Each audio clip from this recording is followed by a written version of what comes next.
Саламатсыз Арун, менин атым Адлет. Көп жылдан бери Эдил Хасеновдун командасында иштеп келатам. Бүгүн сиздерге кантип грин картаны туура жана оңой жол менен толтурганын көрсөтөм. Азыр сиздерге сайтты көрсөтөм. dvprogramstate.gov ушул сайтка киргенден кийин ушул жерде регистрация болот. Сторонний сайттарда регистрация кыла албайсыз. Только ушул сайттан кирип, ушул жерден регистрация кылсаңыздар болот. Эң асты жагында жашыл болуп турат, ушуга кирсеңиздер, begin entry деп жазылып турганга бул жакка жазасыздар толтуруп. Эң башкысы last family name деген бул фамилияны жазасыздар. First name бул өзүңүздүн атыңыз жазылат. Middle name деген экинчи ат. Middle name бул обычно Америка же Европа жактарда экинчи атты колдонулат. Бизде андай нерсе жок. Ошого бул жерде галочка коесуздар деле, ошол болду. Бул жерде таңдайсыздар. Биринчи birthday туулган жыл бул.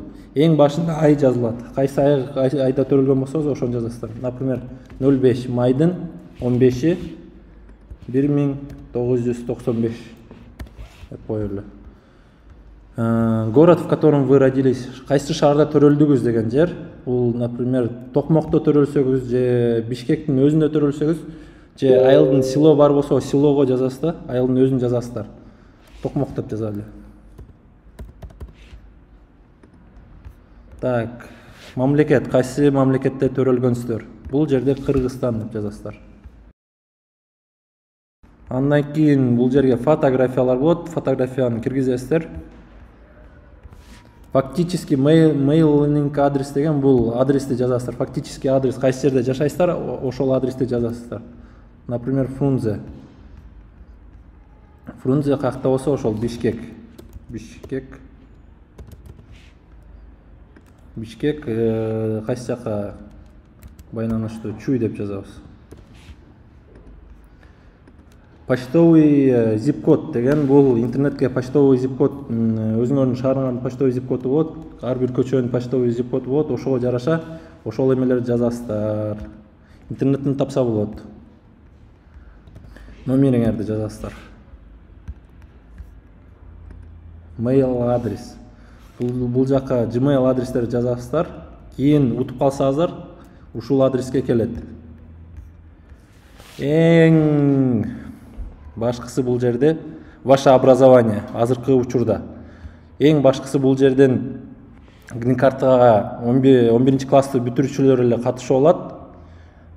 Же болбосо 9-ду бүтүп колледжде окуп бүткөндөр, дипломдору бар болсо ошолор катыша алат. Адан 9 класты бүтүп калып, окууну окубай койсо, же 8 класты бүтүп окубай калса, ошол жерлерде алар грин картага катыша албайт. Алар катышса деле грин карта лотерея алар чыгарып салат. Ошондуктан ошол жерде бир жакшы караңыздар. Университет дегри деген бул университетти бүткөн деп жазылат. Ошол жерде таңдасаңыздар болот. И эң башкысы бул unmarried, бойдок деген түшүндүрөт. Бул жерде бойдок болсо ушул жерде эме кыласыздар. Экинчиси бул married and spoused деп экинчи турган бул күйөөңүз же аялыңыз бар болсо, азыркы учурда экөөнүн бирөөсү Америкада болбосо, ушуну таңдайсыздар. Экөө тең Кыргызстандын ичинде жашап турса, экинчи эмени таңдайсыздар. Же бирөөсү замужем, ошол эле күйөөсү же өзүңүз Американын уже гражданины болуп калсаңыз, бул үчүнчүнү таңдалат. Divorced деген бул ажырашкан деген түшүндүрөт.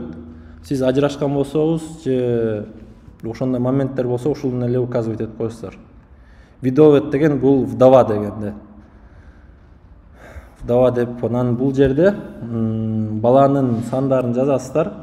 Канча бала бар болсо, 2 болсо экөөнү жазасыздар. Ошол жерде баскандан кийин экинчи частька өтөт.